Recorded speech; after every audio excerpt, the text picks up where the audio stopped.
न्याय का सबके लिए आकाश न्याय का सबके लिए उल्लास न्याय का सबके लिए विश्वास न्याय का सबके लिए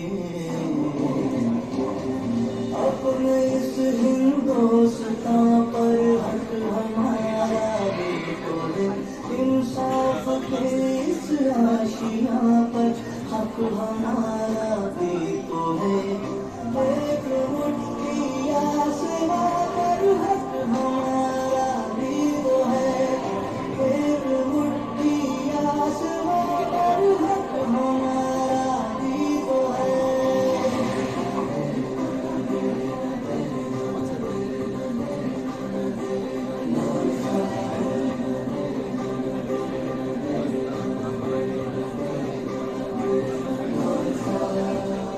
ये न सोचो दर्द हमारा कहीं सुना न जाएगा। अब न्यायालय खुद चलकर चौपालों तक आएगा।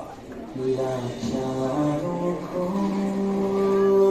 न्याय मिलेगा, दुखियारों को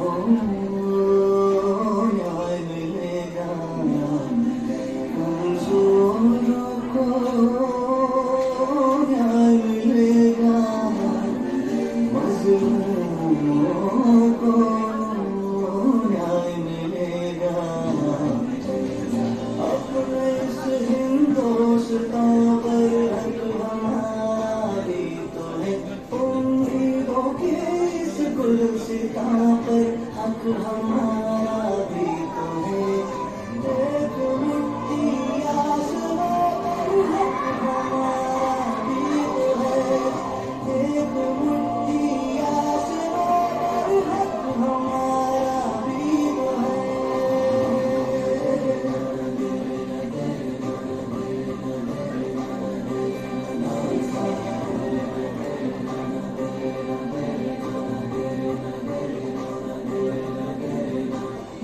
गरीब और कमजोरों को मुफ्त एवं सक्षम कानूनी सहायता के लिए प्रतिबद्ध विधिक सेवा प्राधिकरण नालसा, न्याय सबके लिए।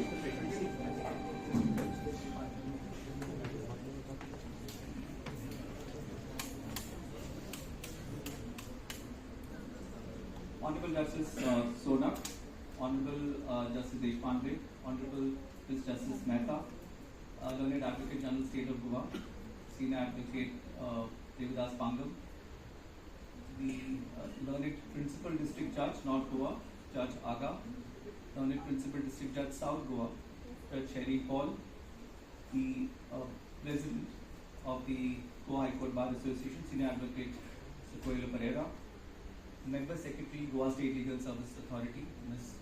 Shabnam Sheikh. Good evening, everyone. On behalf of the Goa State Legal Services Authority and the Goa High Court Bar Association, I extend a very warm welcome to all those present here. Let me make a special mention to the students and my colleagues at the bar. Well, 26th of November is a very special day.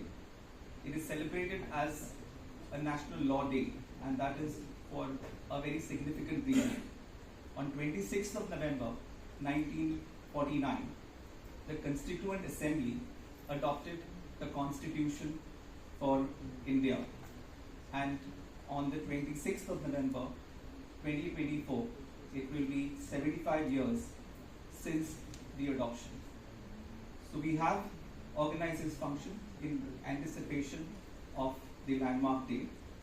It was on the 26th of November 1949 that the Constituent Assembly and the members of the Constituent Assembly adopted the Constitution, which took almost about 3 years in the making.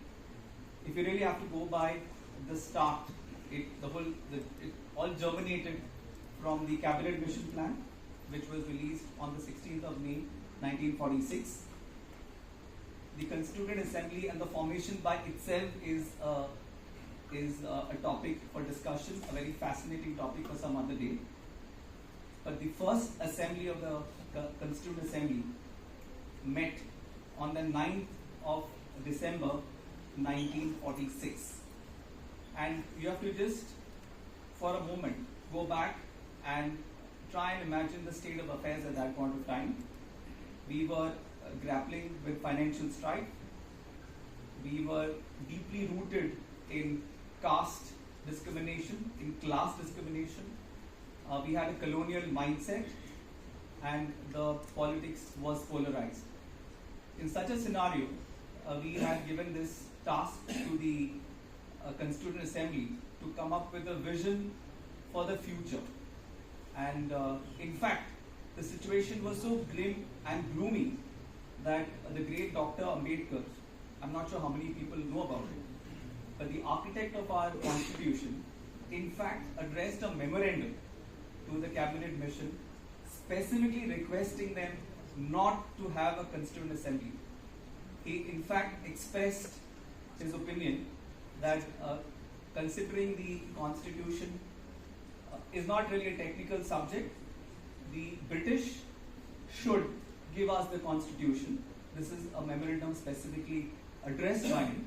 And he said you could have a British jurist who could then deal with the technicalities.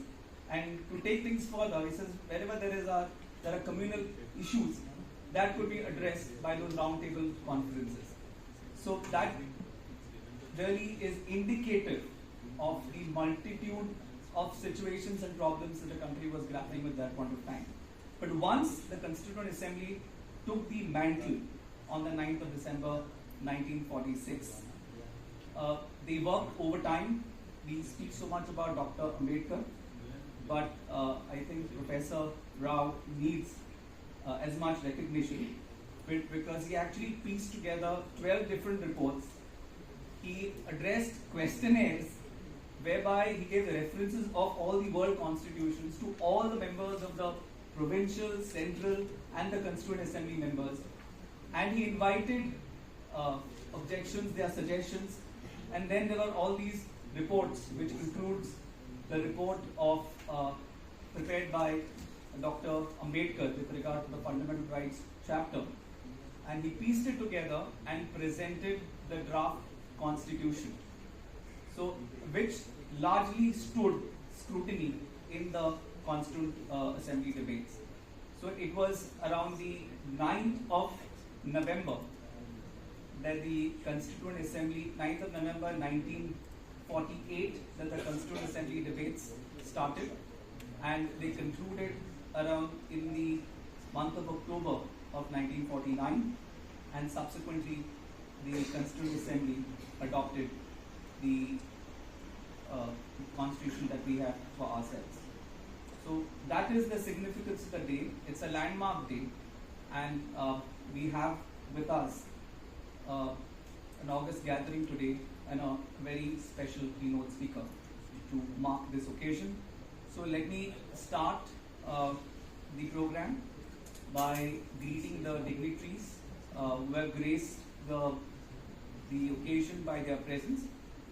May I request my colleagues, I will start with Simon Correa, to kindly greet Honorable Justice Sonak with a potted plant.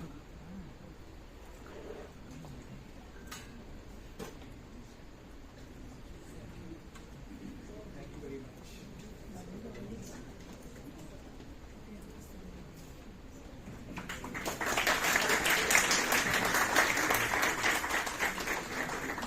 Thank you, Simon. May I request Tahira Menezes to kindly present a potted plant to Honorable Justice Deshpande.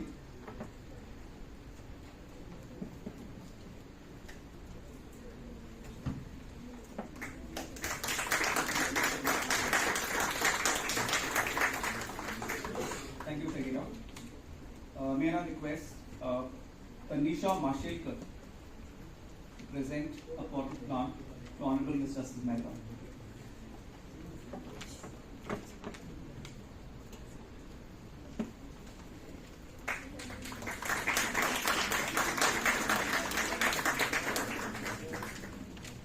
May I request Arya Parikar kindly present potted plant to the Learned Advocate General, State of Goa, Sri Devidas Pandal.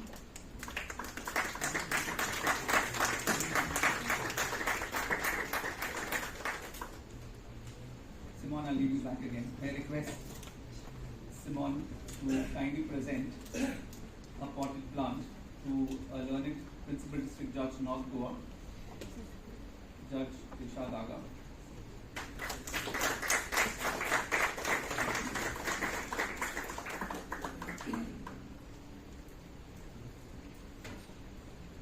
Next thing to request Tahira Menezes to kindly present potted plant to learned Principal District Judge, South Goa, Srimati Shareen Paul.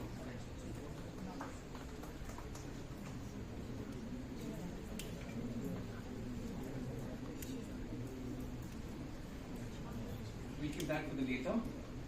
Well, we are all ready to start the main part of the function. May I request the President of the Events Committee, Senior Advocate Sudhin Usgaonkar, to kindly introduce the topic for today's lecture and the keynote speaker. Respected judges, distinguished advocates, and my esteemed colleagues, including all. Yours truly has been appointed by the President of the Association using his executive powers, just as he has under the American Constitution. They are called secretaries, they are not elected. So I am not an elected member, but he nominates. So he has taken the American Constitution. You have consent of the Senate. Well, friends, first I'll have to briefly introduce our keynote speaker. And normally we say the speaker doesn't need introduction, but sometimes we just say formal. But here he doesn't. He doesn't really need introduction.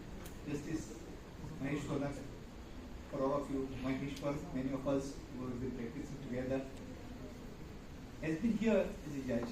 He's a Panjim boy, a brilliant student, astute advocate, an outstanding judge now. And with remarkable judgments to his credit. As I said, orator par excellence, because speaking in the court, you address 2 judges or 4 judges or 4 ICS, Justice Boves the other day. And as a judge also, you can see some people, but when you face a crowd, you really require guts. So I have seen him from college days as an orator, studied matter, voracious reader, and I think he has been here in the past, but the subject is such that you need to hear him more and more.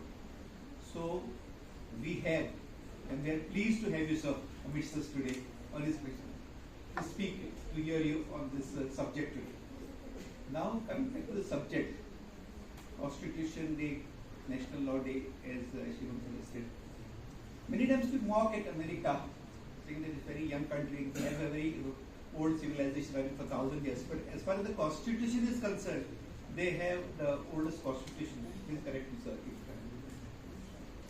And it is a very strong Constitution. I'm not going to translate in his territory.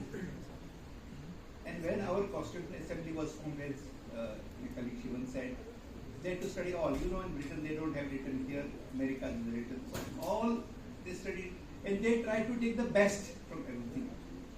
So this Constitution, which I just read, was implemented, came into force in 1879, through test of time for more than 200 years, very strong, sturdy. It has all the powers of Congress, Senate representatives, how the powers are delegated.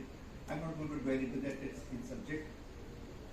So many friends, I have pleasure in presenting our esteemed speaker on this esteemed subject. Of course.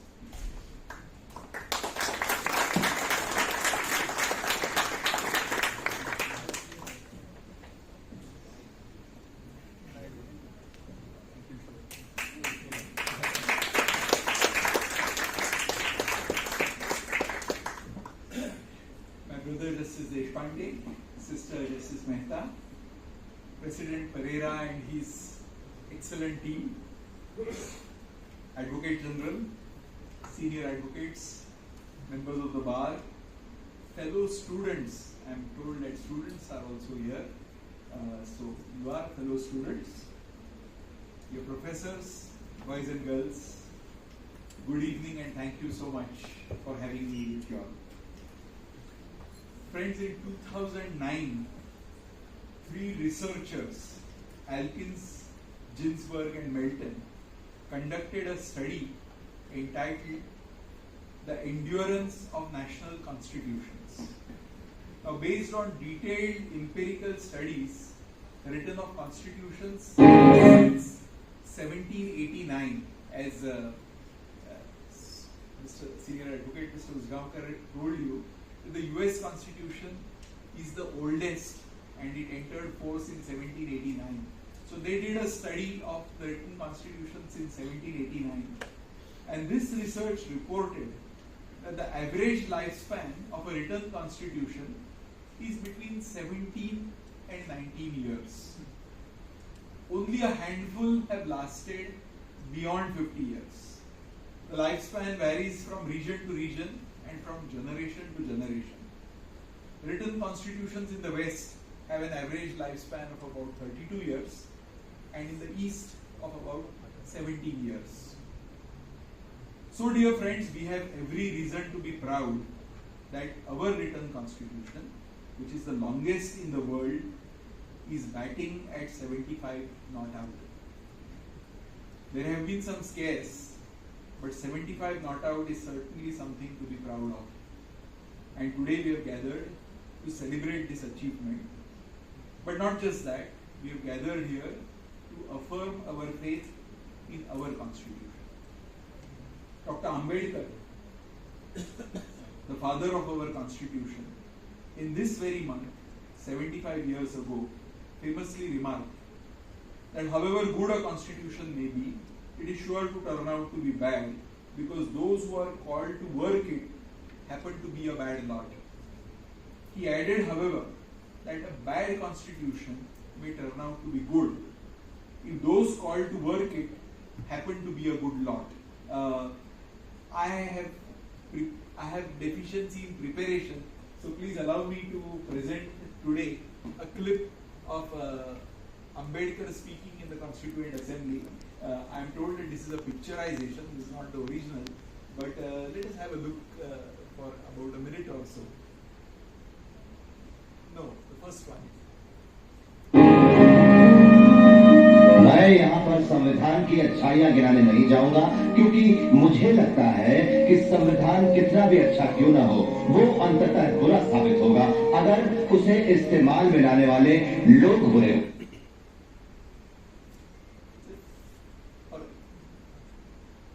Now the Constitution can only provide us the organs of the state, such as the legislature, the executive, and the judiciary. The Constitution can also give us a broad framework, as in the case of the American Constitution, or even make detailed provisions for governance, like we have in our Indian Constitution. The factors on which the working of those organs depend are ultimately the people.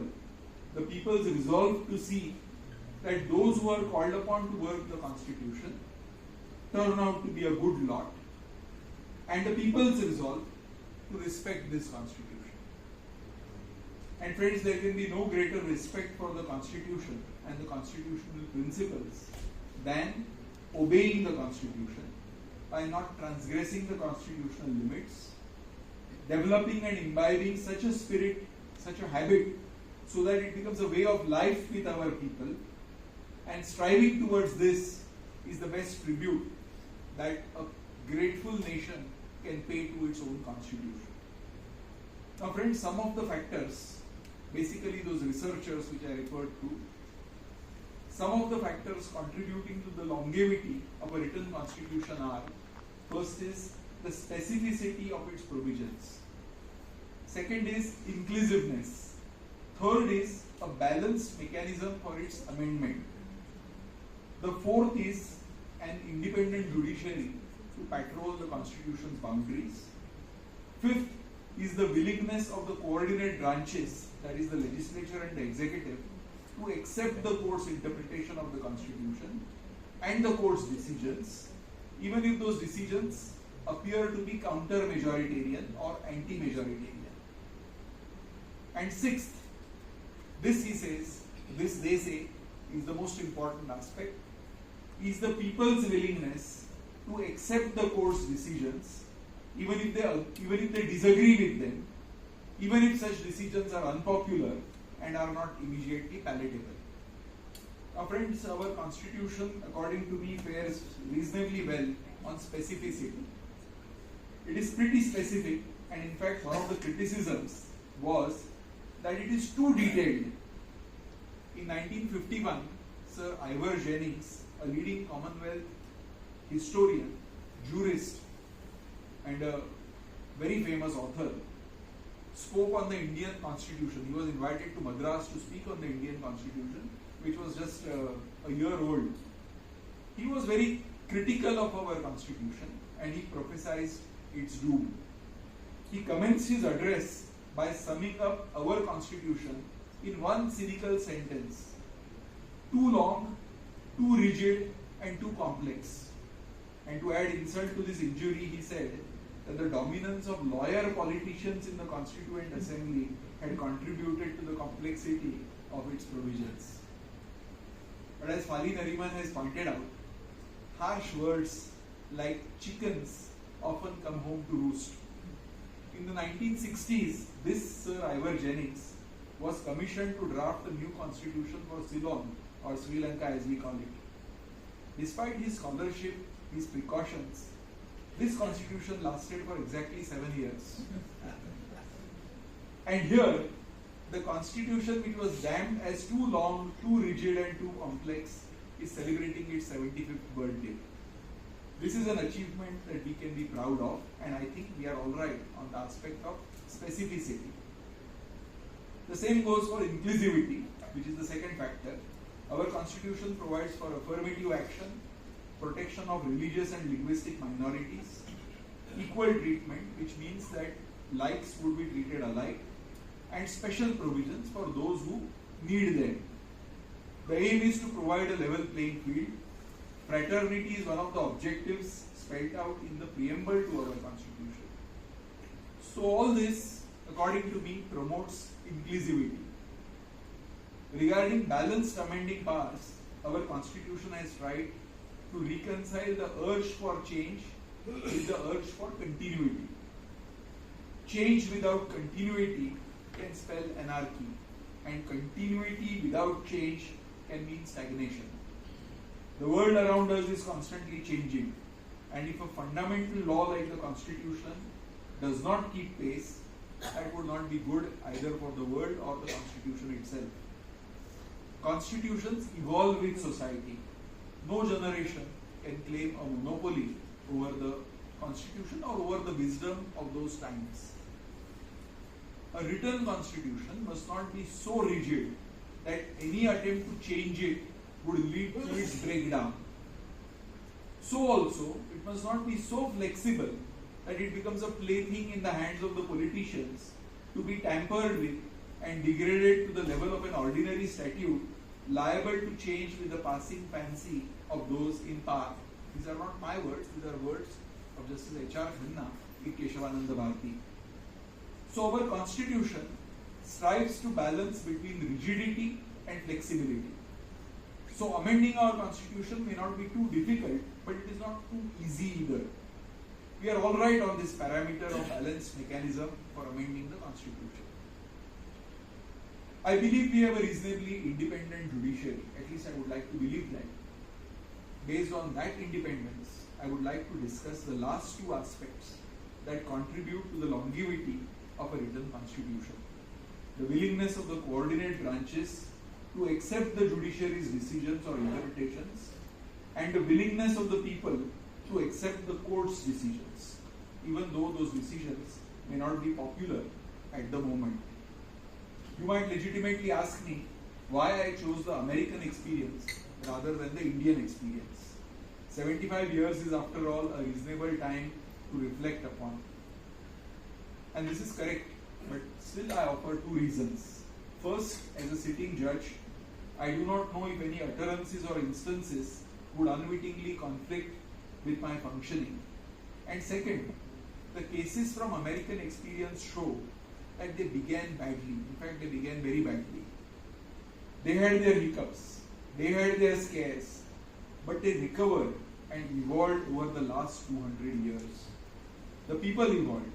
The constitution also evolved correspondingly. It was a long drawn out and a difficult process.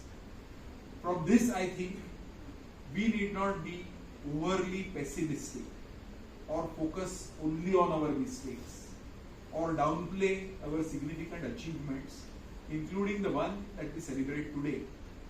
75 not out is no mean achievement, but we must collectively guard our constitution against injuries and fatigue.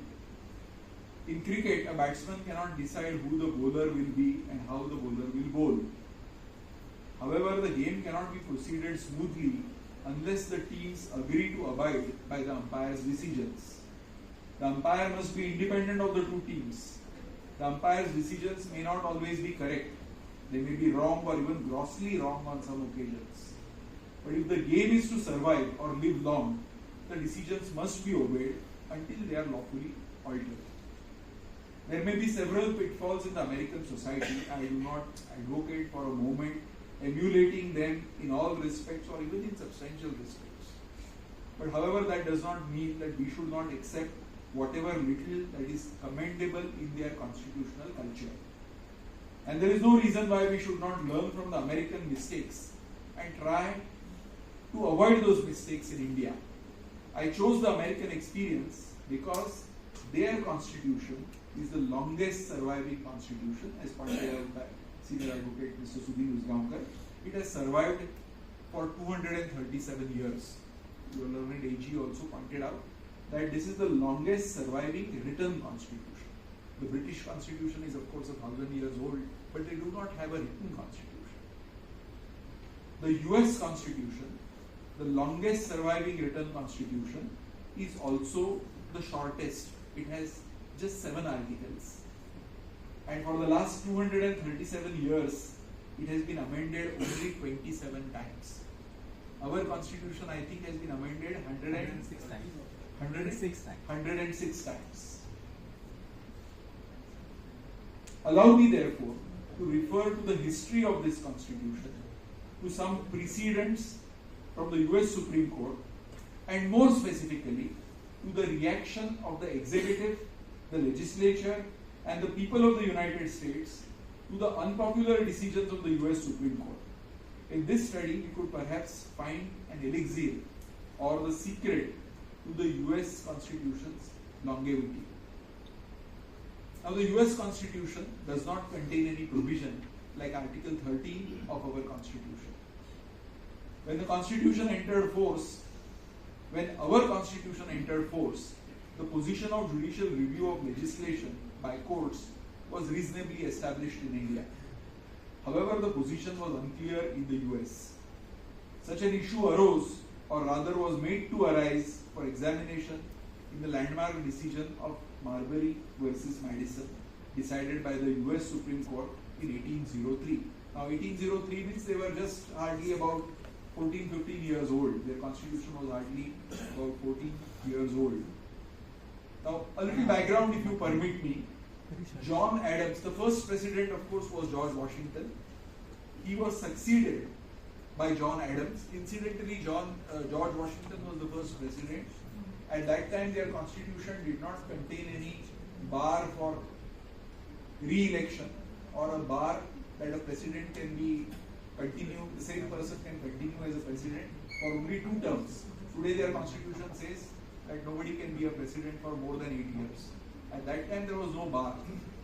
But George Washington got elected once, he got elected the second time, and after 8 years, he declared that as a matter of principle, he would not contest again.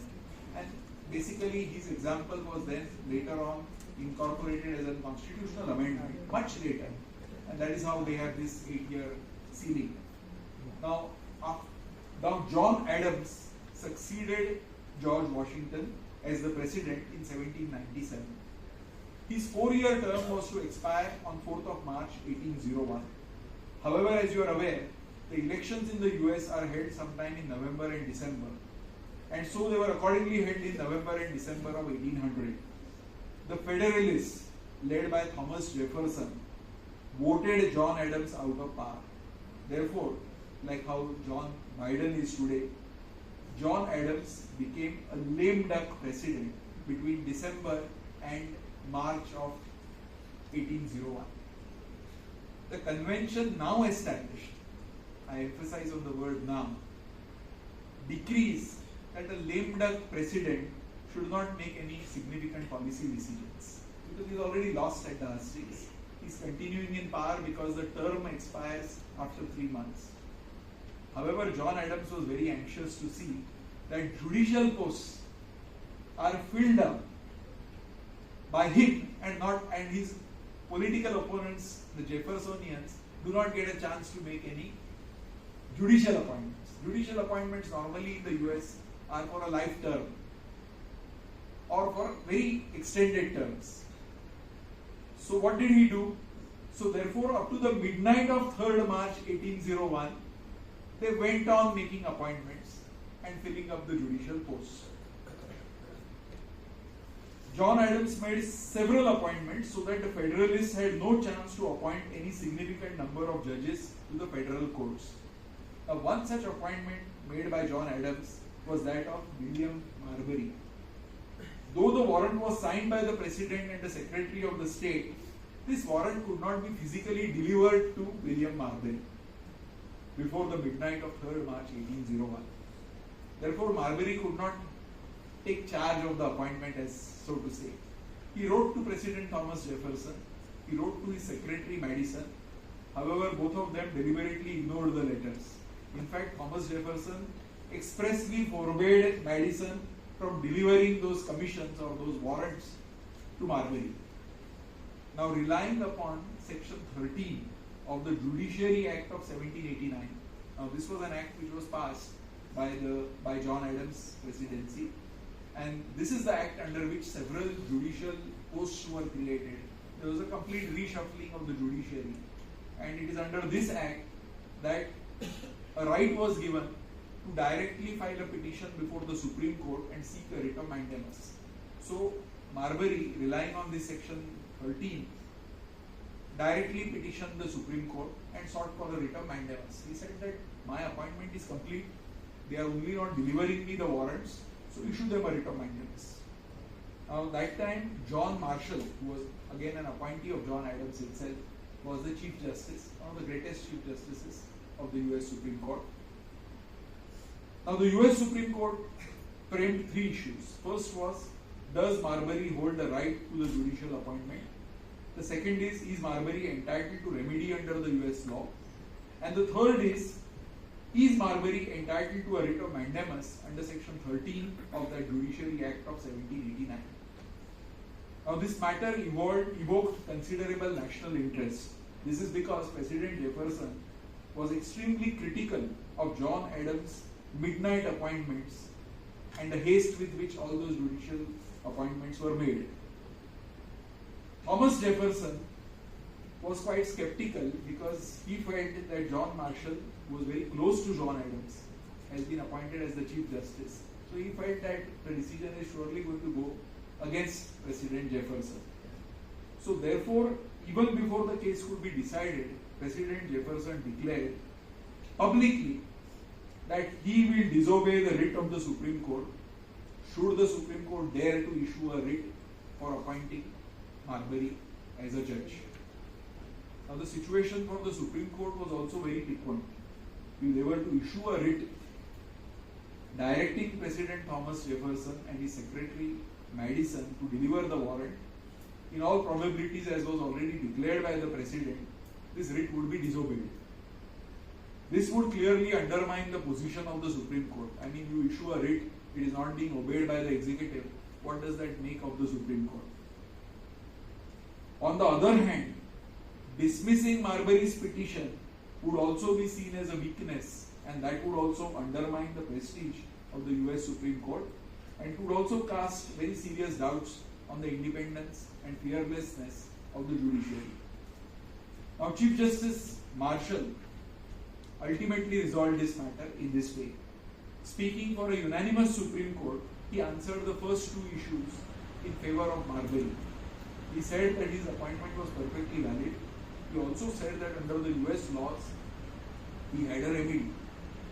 Now on the third issue, on whether the US Supreme Court could issue a writ of mandamus under section 13 of the Judiciary Act of 1789, Chief Justice Marshall ruled that this was impossible because he said that this section 13 conflicted with Article 3 of the Constitution. He argued that under Article 3 of the Constitution, the Supreme Court has only been given appellate jurisdiction. Original jurisdiction is given only in some 2-3 cases concerning disputes between two states or where ambassadors were involved. But in all other matters, Article 3 of the Constitution said that the US Supreme Court will have only appellate jurisdiction. So Chief Justice John Marshall said that here we have a fundamental law, a constitution, which is given by we the people, and in a democracy it is we the people who are the sovereign. So a superior document like the Constitution, which gives only appellate powers to the Supreme Court, and on the other hand we have a Judiciary Act of 1789 which is passed by the legislature or the Congress as they call it, and that says Supreme Court will have original jurisdiction to issue a writ of mandamus. So this is clearly a case of conflict between ordinary law and constitutional law. And then he asked a question that in such a situation, what will prevail? And he answered it by saying that obviously the Constitution will prevail and the ordinary law which conflicts with the Constitution will be ultra vires, which will be, or it will be unconstitutional. On this ground, he refused to issue a writ of mandamus. But friends, kindly see the impact of this judgment. The Supreme Court had no provision for judicial review of legislation. The Supreme Court did not the Constitution did not say that the court would be the authority to strike down the legislation made by a competent legislature. So this last point was so significant that with this point it was established. First thing what was established was they established 3 crucial principles. Mr. Marbury lost, but that's besides the point. But the Supreme Court established 3 crucial constitutional principles. First, that the judicial branch is an equal partner with the executive and the legislative branches within a developing system of government. Second, that a constitution is a superior and paramount law. And third, any law made by the Congress which conflicts with the Constitution, such a law would be unconstitutional and void. And finally, the Supreme Court held, John Marshall said, that it is within the province of a court to interpret the Constitution and to decide whether there is any conflict with ordinary law and constitutional law. Now, so many things were achieved by this judgment. One thing is, the Supreme Court turned out to be a very, very powerful, independent and a courageous institution. At the same time, Thomas Jefferson had no occasion to disobey the writ because that petition was ultimately dismissed. No writ was at all issued. And third thing is, the power of judicial review came to be established in this court. But friends, please imagine that this was a situation where the court and the executive came to almost an head-on collision. If you permit me, can we play that clip? I hope it's okay if we play a clip for about 2 or 3 minutes. The second one, yes, Marbury. Some scholars have called it the most important case in the history of the Supreme Court. What started out as a minor matter about federal jobs turned into a legal decision that resonates to this day. You want legal drama? You got it. This is the story of Marbury versus Madison. In 1800, Thomas Jefferson defeated John Adams in the presidential election. Just before he left office, Adams appointed a bunch of judges from his Federalist Party to the District of Columbia courts. These appointments were approved by the Senate and signed by the President. Great. But there was a holdup. The last step before these judges could take office was a commission, a formal piece of paper that said essentially, this is their job and these guys are good to go. These commissions hadn't been delivered yet, which meant the judges couldn't start their jobs yet. And when President Jefferson took office in March of 1801, he said, not so fast on those commissions. He had his Secretary of State, James Madison, keep them from being delivered. One of those prospective judges was named William Marbury, a Federalist Party member from Maryland. Marbury said, "No fair, I want my judge job," and he brought the case to the Supreme Court. Marbury wanted the court to issue a writ of mandamus. That's legalese for a court order. Marbury wanted the court to order Madison to show why he couldn't get his commission. In 1803, Supreme Court Chief Justice John Marshall himself, a Federalist appointed by John Adams, ruled on the case of Marbury versus Madison. He saw this as an opportunity to establish some important legal precedents, decisions that extended way beyond whether or not Marbury got his job. First, Marshall ruled that Marbury had the right to receive his commission. So that means I get my judge job, right? Relax, Marbury. Marshall also ruled that Marbury had a right to remedy, to have his wrong right. Okay, so I get my job. Yeah, that's it. Relax, Marbury. Chill out, buddy.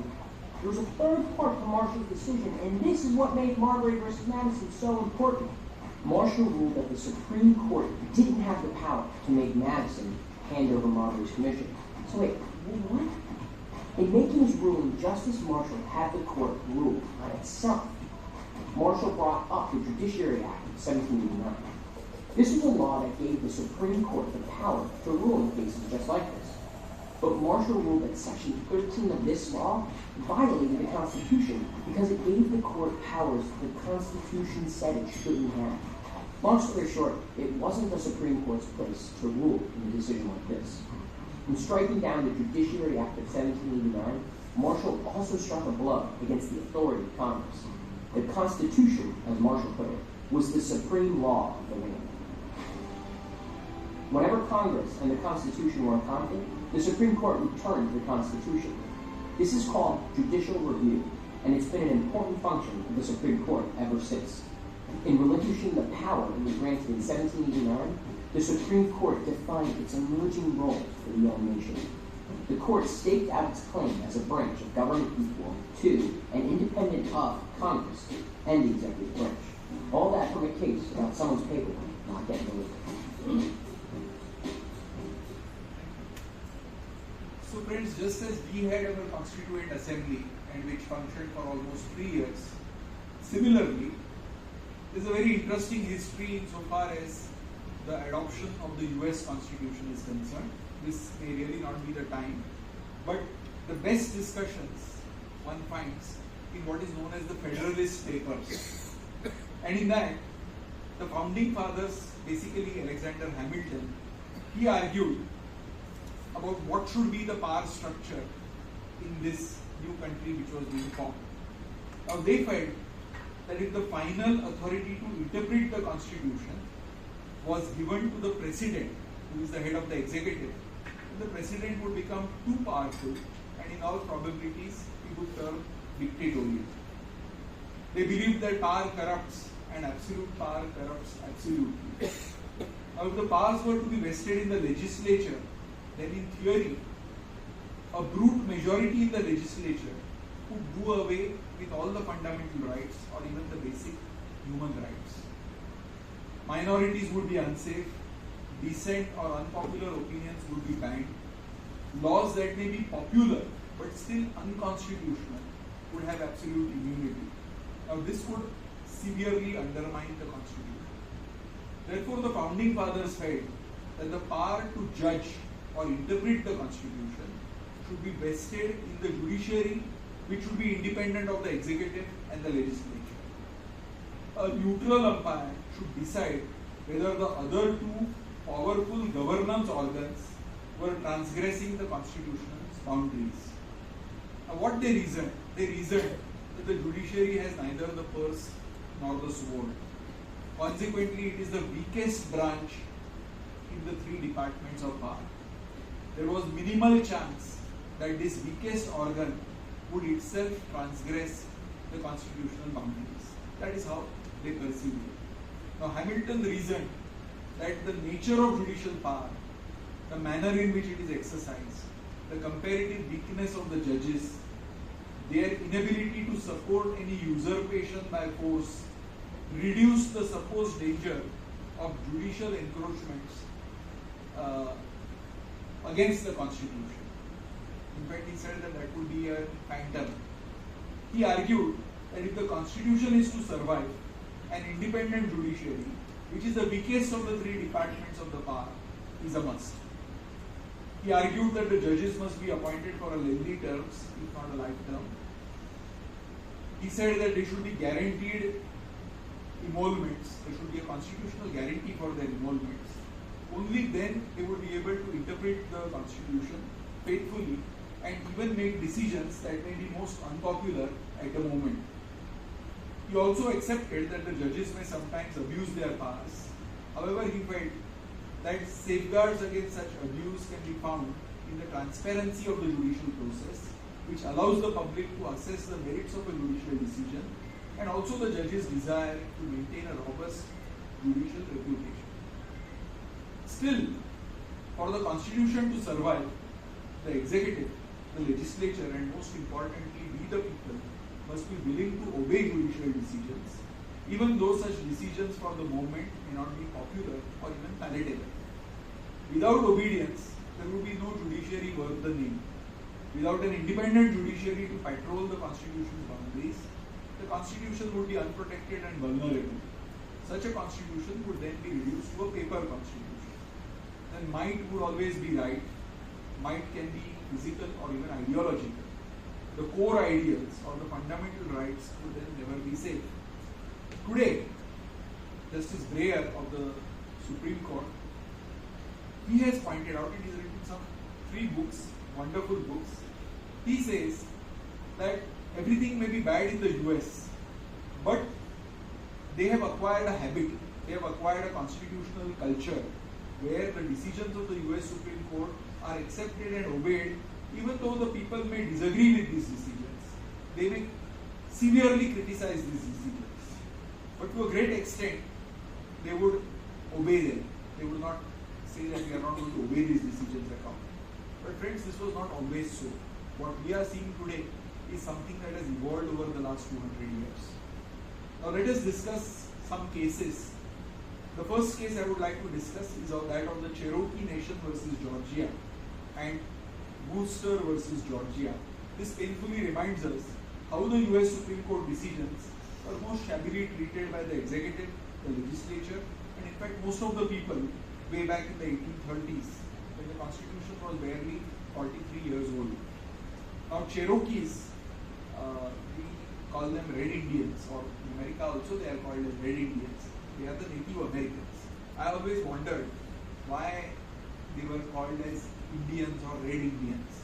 And then the answer to that was that Christopher Columbus had set out to discover India, but he had taken a wrong turn and he reached Americas.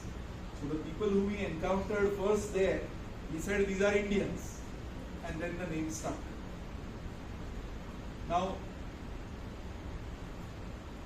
the Georgians, the state of Georgia, where these lands were, they wanted these Indian lands badly, and the Cherokee Indians resisted all such encroachments with whatever might that they could muster.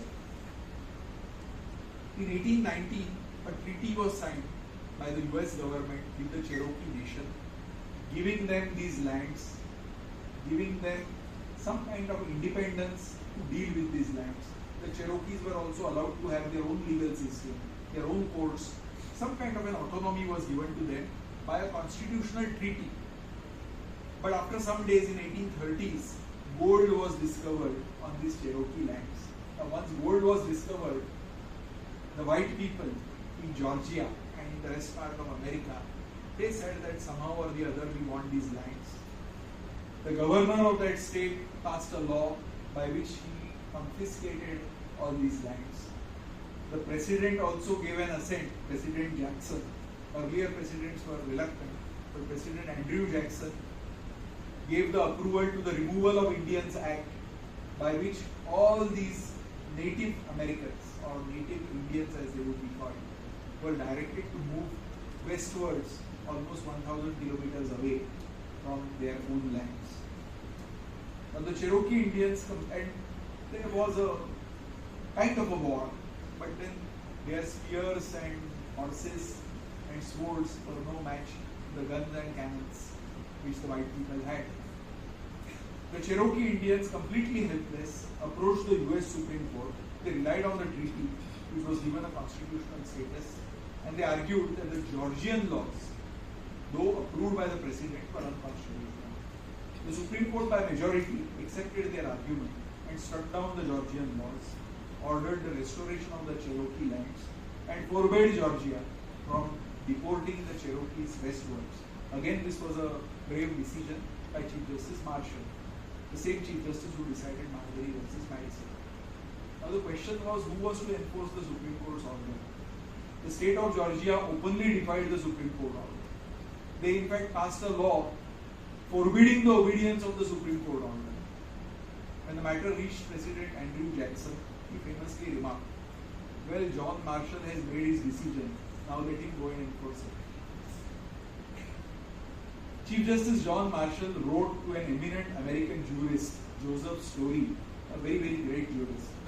He wrote these words. He says that, "I yield slowly and reluctantly to the conviction that our constitution cannot last." And as I said, this was in 1830s. The constitution was barely 43 years old. President Andrew Jackson did nothing to implement the Supreme Court judgment, as a result of which thousands of Cherokees were forced to march westwards in very harsh conditions. There is a controversy what the figure should be, but they say that between 3,000 to 10,000 Cherokees, mostly women and children, died on that route. Even the routes were demarcated for them. They were not allowed to go through the shortest route. And this entire trail is today called as the Trail of Tears. And can we devote about 2 minutes to watch it? Yes, this is the Cherokee lands. For thousands of years, these mountains were home to the Cherokee. But they were just a small piece of their vast nation, which covered 40,000 square miles here in the Appalachian Mountains. In 1819, as more and more Americans started encroaching on Indian land, the U.S. government signed a treaty that guaranteed that Cherokee land would be off limits to white settlers forever. It clearly stated, all white people who have intruded or may hereafter intrude on the lands reserved for the Cherokees shall be removed by the United States. Confident that the U.S. government now recognized its sovereignty over its own lands, the Cherokee Nation proceeded to build itself a new capital in 1825, here in what's known as New Echota, Georgia. It had its own courthouse, council house, and post office, and even space for the first Indian language newspaper office in the nation. In 1829, Andrew Jackson was elected U.S. President. He believed that Native Americans were savages and had no rights to their land, and began proceedings to remove the Cherokee from the southern states to clear the way for white settlement. The next year, he signed the 1830 Indian Removal Act, which set in motion one of the most brutal actions ever taken by the U.S. government. Thousands of Native Americans were pulled from their homes in Georgia and other states across the South.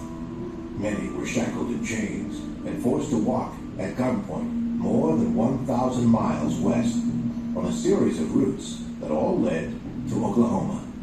Up to a third of the 15,000 Cherokee who were forced to make the journey died on the way, which is one reason that journey came to be known as the Trail of Tears. Their descendants are known today as the Eastern Band of Cherokee Indians and live here on sovereign Indian land in Cherokee, North Carolina. Today, young Cherokee here at the local high school learn the language of their forebears. A vast stretch of their tribe's former land, right next to town, is now the Great Smoky Mountains National Park, the most visited national park in the nation.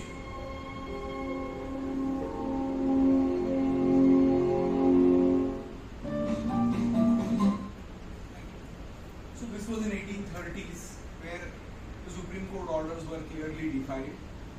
In 1856, the Supreme Court delivered its most infamous decision in the case of Dred versus Scott. Dred Scott's case, not Dred versus Scott. Dred Scott's case. Now in this case, the Supreme Court held by a majority that slaves were not human beings, but they were chattel or goods, and accordingly they had no rights under the US Constitution, even to petition to the Supreme Court. This decision was one of the focal points that pushed America into a civil war. At that time, America was blessed with the presidency of Abraham Lincoln, who eventually steered the nation away from slavery and secession. In 1861, in fact, by the 13th Amendment to the US Constitution, Lincoln piloted the amendment to the Constitution by which slavery was abolished. But though it was abolished in 1861, the process of assimilation between blacks and whites was most painful and slow. America was riddled with apartheid and segregation. This was most prominent in the southern states.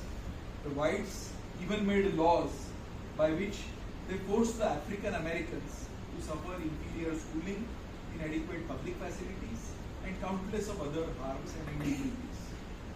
Now in 1896, again an infamous decision of the Supreme Court called as Plessy versus Ferguson, the US Supreme Court interpreted the equality clause under the Constitution to mean that separate facilities for black and white persons was acceptable provided those facilities were equal. And that is where comes the doctrine of separate but equal.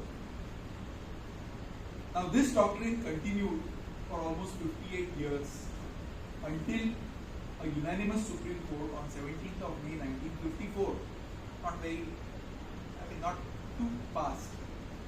The Supreme Court led by Earl Warren concluded in Brown versus Board on Education that separate but equal has no place in public education. Separate educational facilities are inherently unequal.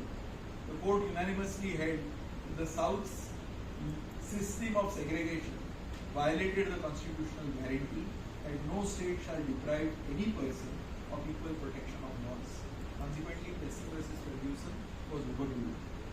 Still, the court realized that immediate assimilation will have its own practical difficulties. Therefore, it directed a gradual assimilation. It remanded the matter to the federal court and said that now you issue necessary orders so that the assimilation between blacks and whites, at least insofar as educational institutions are concerned, is gradually achieved. Now, the several southern states defied the Supreme Court's decision for almost 3 years. The legislatures prevented all efforts at assimilation, not just physically, but by enacting laws that made it an offense to obey the Supreme Court's decision and even to attempt assimilation. This is in 1950s. Federal court orders were openly disobeyed. The Supreme Court in 1957 had to assemble again and reiterate its position. Still, the southern defiance continued. Friends, contempt of court was an option, but only an option. The court does not have the sword or the purse to enforce its own decisions. The breaking point arose at Little Rock, Arkansas in 1957-58. Little Rock is a place in Arkansas. The Brown decision had directed, the 1957 decision directed that 9 black students at Central High School, Little Rock, Arkansas, are to be compulsorily admitted in that school. They were physically prevented, not just by the white parents and students or the school authorities, but the state's police force, under the directions of Governor Orwell Forbes, guarded the school and said that we are not going to allow a single black student to enter the school, whatever the Supreme Court may say, whatever the federal courts may say. President of America at that time was General Eisenhower, President Eisenhower. He was the supreme commander of the Allies during the World War II. He was a World War II hero. The president was responsible for ensuring that federal laws or orders of federal courts are obeyed. There was a great debate. His advisors said, "You better not interfere in this matter, otherwise we will have a second civil war." But the Attorney General said that we cannot afford to keep quiet because this is just the beginning. If you concede that Supreme Court judgments or federal court judgments are going to be allowed to be violated. And this is not a country which can say that rule of law prevails. After some initial bickering, President Eisenhower sent the 101st Airborne Division, comprising the heroes of World War II, to enforce the court's decision. 101st Airborne Division. People have watched the movie Longest Day. This was the division which parachuted into Normandy, and that was responsible for the victory in World War II. So they were all heroes. They were the ones who really gave their lives, and they ultimately marched right up to Berlin and ended the World War II. So as a statement, he said, I am going to send 1,000 crack troops of the 101st Airborne Division into Little Rock, Arkansas, to escort these children into the school so that the Supreme Court decision is obeyed. Now, these images were flashed all around the world, and ultimately, because of this action, the Constitution survived, the rule of law triumphed. Again, I know I am exceeding my time, but I think we should see a small clippet of this.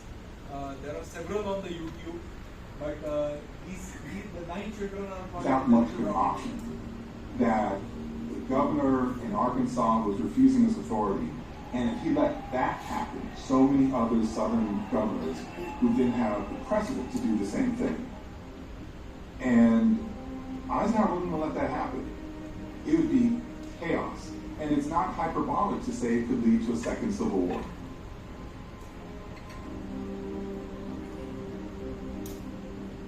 Now was the moment Eisenhower had to act. We are a nation in which laws, not men, are supreme. Mob rule can not be allowed to override the decisions of our court. He decides to send in the 101st Airborne to enforce the law.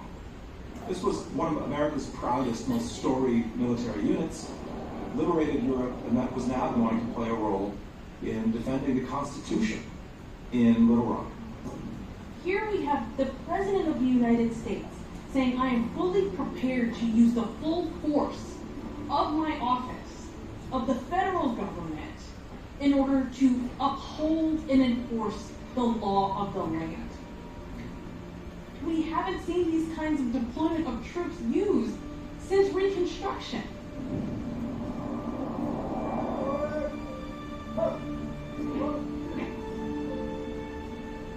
We had a real show of force, soldiers that were running all around the school.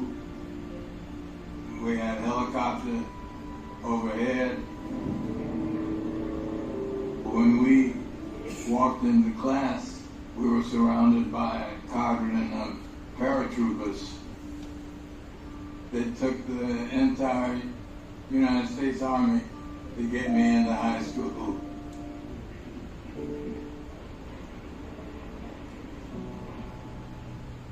And it made you feel great. You felt like, you know, 1 week, here we had a mob of people who were trying to keep us out, and that we were now being able to go into the school with the support of the United States Army. I'm the first African American to graduate from Little Rock Central High School, May of 1958. That was very heartening in Arkansas to suddenly have Eisenhower, the hero of World War II, on the side of young people integrating Central High. We received the Congressional Gold Medal, the 9 of us, and the person who presented it to us was President Clinton, an Arkansan to another Arkansan. 40 years later, we know there are still more doors to be opened, doors to be opened wider, doors we have to keep from being shut again now. 40 years later, frankly, we know we're bound to come back where we started. After all the weary years and silent tears, after all the stony roads and bitter rods, the question of race is in the end still an affair of the heart. And so we wind up with this extraordinary story of a president who was not prepared to deal with the crisis of race in America, didn't really understand it, but the crisis came to him and found him. By sending in the 101st Airborne, Eisenhower sends a signal to those states that would try and defy the federal government that, oh no, I'm going to preserve the Union, I'm going to uphold the law, and I'm going to knock down your disorder. It just so happens that he does it in defense of civil rights, and it's this moment that helps him understand what is at stake in the struggle for the civil rights movement. So friends, the court was determined to enforce the Brown decision, but the court was not solely responsible for its enforcement. The arrival of the 101st Airborne paratroopers on President Eisenhower's orders made the critical difference. And incidentally, President Clinton hails from Arkansas. He was a white president from Arkansas, and 40 years later he gave all these 9 children, whom we saw on the screen, the Presidential Gold Medal. So therefore this was a long way between what happened in the Cherokee case, where the president simply said that Chief Justice Marshall has made his decision, let him go and enforce it.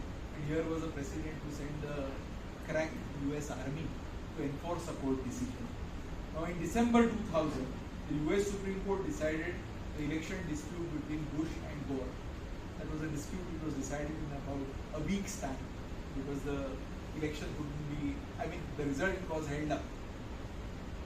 This 5-4 decision, in fact, divided the nation. There were huge controversies about this decision. Everybody felt that it was Gore who had really won the election, but the composition of the Supreme Court was such that it favored Bush, President Bush, and Bush was declared as elected. It was a huge conflict. But the losing candidate Gore declared that he would abide by the Supreme Court decision, however wrong it appeared to him. He urged his followers and supporters to do the same and not even consider defying the Supreme Court decision. Friends, one last example, in 1941, Japan attacked Pearl Harbor, attacked America, and virtually destroyed the entire US fleet. Now you should watch those 2 movies, one is Tora Tora Tora and Pearl Harbor, which portray this attack very dramatically. Now nearly 2000 years ago, the great Cicero had declared that in times of war, the laws are silent. He said it in Latin, but what it means is that in times of war, the laws are silent. Now President Roosevelt, following that principle, soon after the Pearl Harbor attack, rounded up all the US citizens, all means about a lakh of them, residing in the California region, of Japanese race, and incarcerated them in a military prison camp. Several camps were set up, and if anybody who was even an American citizen, living for 3 generations or 4 generations in America, but if you were of a Japanese descent, then you were rounded up and put into the prison camps. They felt that this is not the time to take any chances. One Fred Korematsu challenged this before the US Supreme Court. And by a majority of 6-3, the US Supreme Court upheld the president's executive order. Even one of the most liberal judges, Judge Black, upheld this outrageous executive order, which had brazenly discriminated against the US citizens only based on race and ethnicity. In a closed-door conference, it is written, before the judgment was delivered, Justice Black said that the nation has a war on its hands. The war must be run either by the president or the court. The court has no wherewithal to run the war, therefore we should not interfere with the president's decision. So they went by Cicero that in times of war, the laws are silent. Now the Korematsu decision is considered to be a blot on the judicial history in the United States. It is like the House of Lords decision in Liversidge versus Anderson, or like our decision in ADM Jabalpur both these cases, there were heroic dissents. Our dissent was by Justice H.R. Khanna. Incidentally, our ADM Jabalpur has been overruled. In fact, Justice Chandrachud, Senior Justice Chandrachud, apologized after delivering the judgment in ADM Jabalpur extrajudicially. The judgment remained. And Justice D.Y. Chandrachud, in Muthuswamy's case, overruled the decision in ADM Jabalpur. Now, this was the decision in Korematsu, but let's come to 2001 when America suffered the 9/11 attacks, leaving almost 3,000 dead. Some of the worst terrorist attacks, in fact, in our lifetime also. America waged a war on terror and terrorist outfits like Al-Qaeda. Several terrorists were killed, arrested. Now, America chose to detain some of the worst terrorists, including Osama bin Laden's personal bodyguard and driver, at Guantanamo Bay in Cuba. So this place was in Cuba and it was leased out to America by the Cuban nation. So it was not a place on the American soil. One of the reasons, avowed reasons for having a prison or for having this prison area outside United States was so that the prisoners would not seek access to the US courts and complain about their detention or any human rights violations.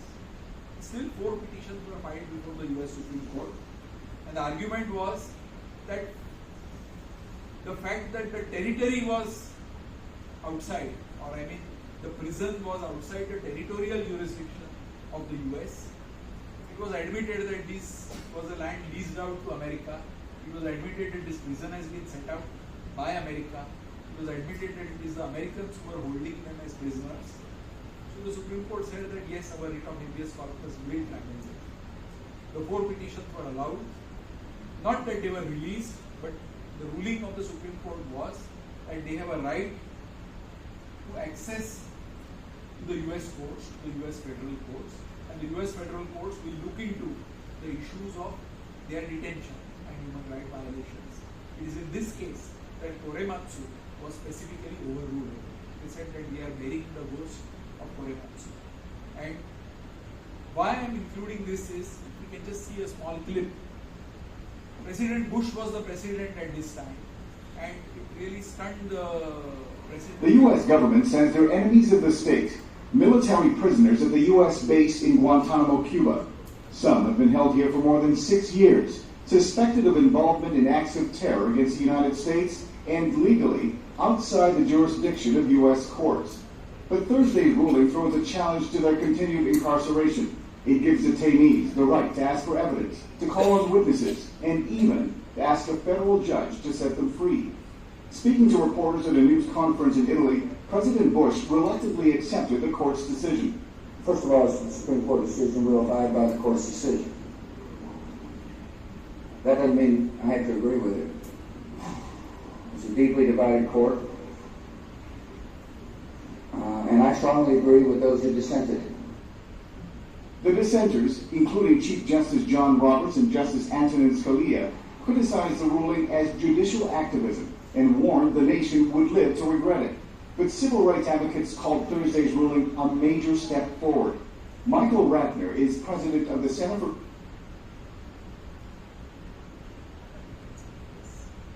So, what did President Bush say? He says that it's the Supreme Court's decision, we will abide by it. But that doesn't necessarily mean that I have to agree with you. So, from the time of the Cherokee Nation cases till now, this has been the approach. And this is precisely what has been stated by Justice Stephen Breyer in his 3 beautifully written books about making democracy work, about the authority of the court and the peril of politics. And he has also discussed some of these cases.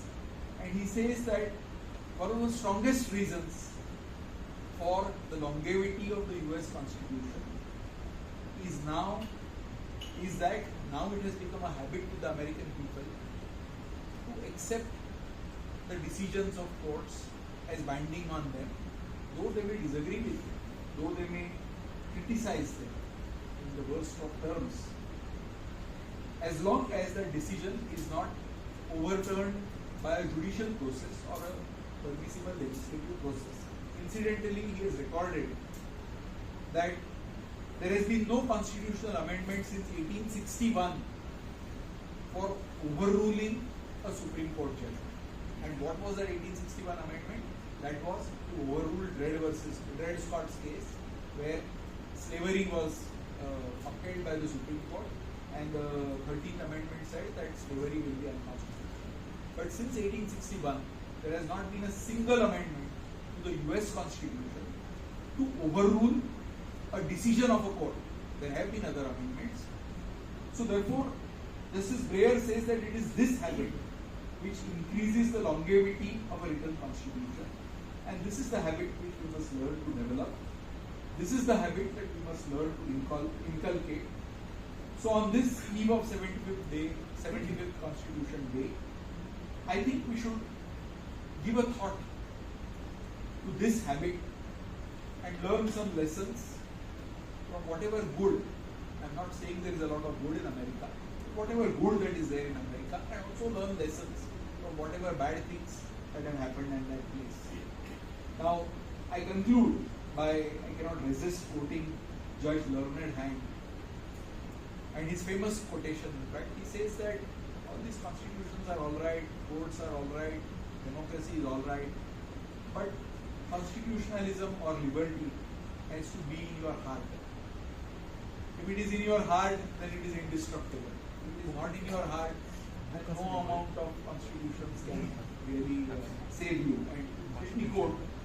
He says, I often wonder whether we do not rest our hopes too much on constitutions, upon laws, and upon courts. These are false hopes. Believe me, these are false hopes. Liberty lies in the hearts of men and women.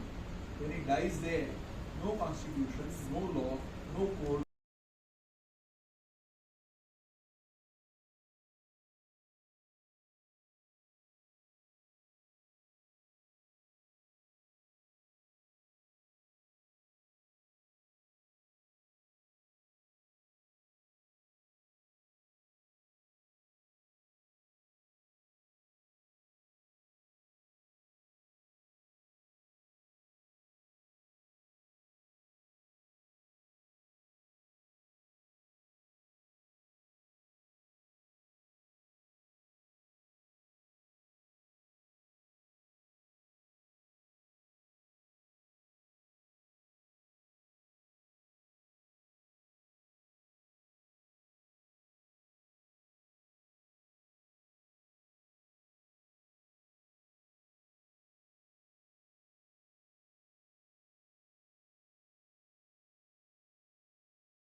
longevity.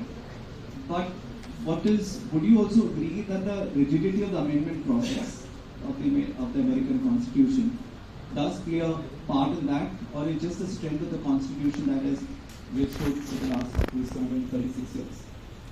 Really not given it a thought. What is more important is the people who run the Constitution.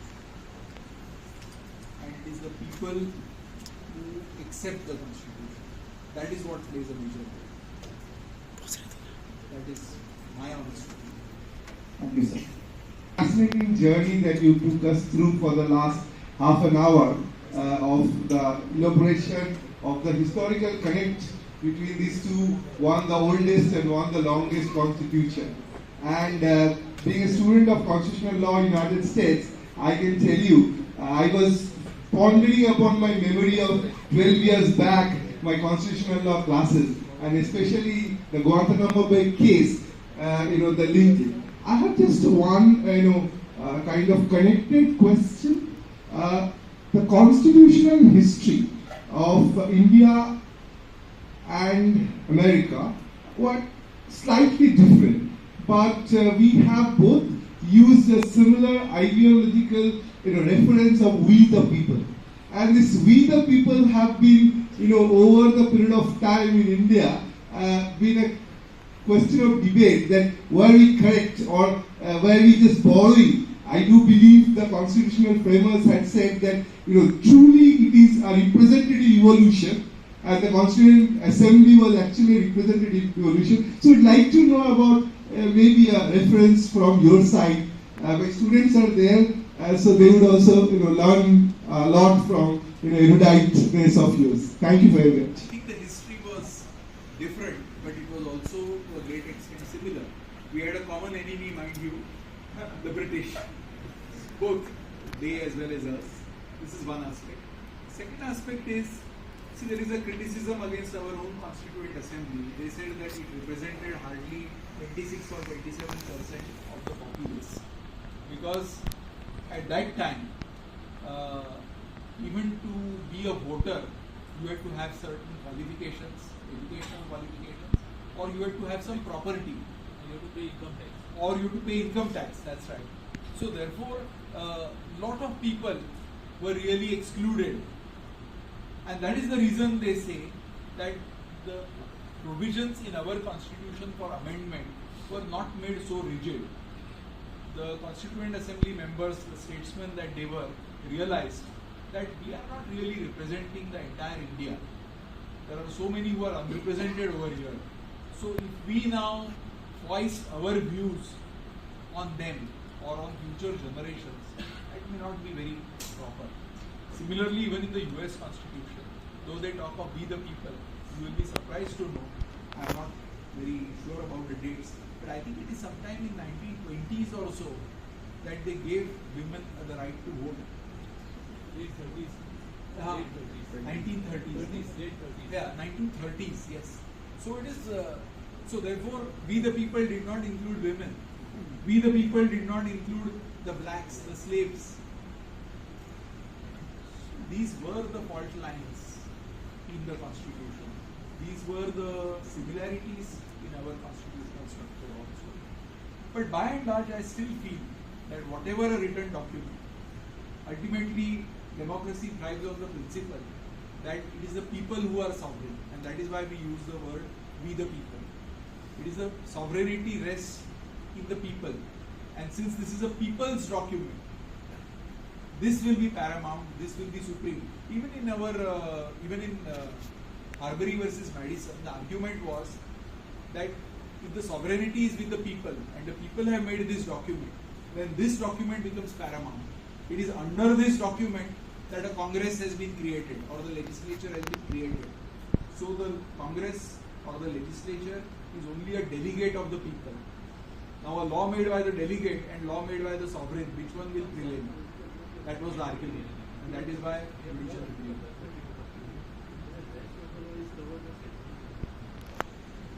Your articulation and eloquence and the high standard of presentation, and as if that was not enough, you've added a flavor of audio visual to make it even more of an immersive experience for us. But I will just, I know it's taken some time, but I will just add 2 bits of mine. So the average longevity for world constitution is about 70 years. That is the, so we've crossed that. And just to end on a lighter note, on the topic today, the constitution of France has changed. They've had multiple constitutions. The joke doing round is that somebody goes to a bookstore in France and says, can I have a book, the French constitution? So the book vendor says, we don't sell periodicals. So thank you, Honorable Justice Sonab, once again. It is indeed a matter of immense pride for the Goa State Legal Service Authority and the Goa High Court Bar Association that a person of your stature and caliber has graced this occasion and made it a memorable National Law Day event. May I just request our President, Senior Advocate Coelho Pereira, to hand over a token of appreciation to Honorable Justice Sonab. Knowing that you are a voracious reader, I'm sure it will be a prized possession in your library. May I just request the Member Secretary of Goa State Legal Service Authority to deliver the vote of thanks for giving this. respected dignitaries, senior advocates, and all present here. It's my privilege to propose a vote of thanks and acknowledge the contribution of all those who worked really hard to make this program a great success. Firstly, I take the privilege to thank today's key speaker, Justice Mahesh Sonak, Honorable Judge of High Court of Bombay and Executive Chairperson of Goa State Legal Service Authority, who had traveled all the way from Mumbai to Goa to enlighten us on the topic of Constitution in spite of his busy schedule. Topic covered today by Lordship will help us in all our professional work, and it will especially help the law students who are present here as they have this subject of Constitution of India in their syllabus. Thank you, Lordship, for the informative talk. In spite of busy schedule, the Honorable High Court judges present here today also contributed by their presence. I take this opportunity to thank Honorable Justice Bharat P. Deshpande, High Court Judge, High Court of Bombay at Goa, and Chairperson of Goa State Legal Service Authority, Honorable Justice Madam Nivedita Prakash Mehta, Judge, High Court of Bombay at Goa. I thank you all once again. I also thank Learned Advocate General for the State of Goa, Devidas Pangam, for his presence. Thank you, sir. I thank Principal District and Session Judge Sri Isha Daga for attending today's function. Thank you, sir. I also thank President of Goa High Court Bar Association, Senior Advocate Mr. Koel Pereira, and all the members of the committee for their contribution for today's event. I thank Senior Advocate present today and all other advocates and my colleagues present today. I thank all the law students and convey my thanks to the Principal of Law Colleges for sending you all for today's program. I thank all the staff of Goa State Legal Service Authority for putting up hard work for preparation and for making this program happen and make it success. I also thank all the reporters, Doordarshan, RDX and other reporters for covering today's event. Thank you so much. I thank all present here today. I thank each and every individual personally for making this event successful. Pardon me if I have missed anyone. Please accept my thanks if I have missed anyone. Thank you. I request everyone to stand up for national anthem. Bharat भाग्य विधाता पंजाब सिंध गुजरात मराठा भाविन उज्जवल भंगा विंध्य मातर यमुना गंगा उज्जवल जलसित रंगा तब शुभ नाजे जाहे तब शुभ आशीष माहे जाए जब जय गाथा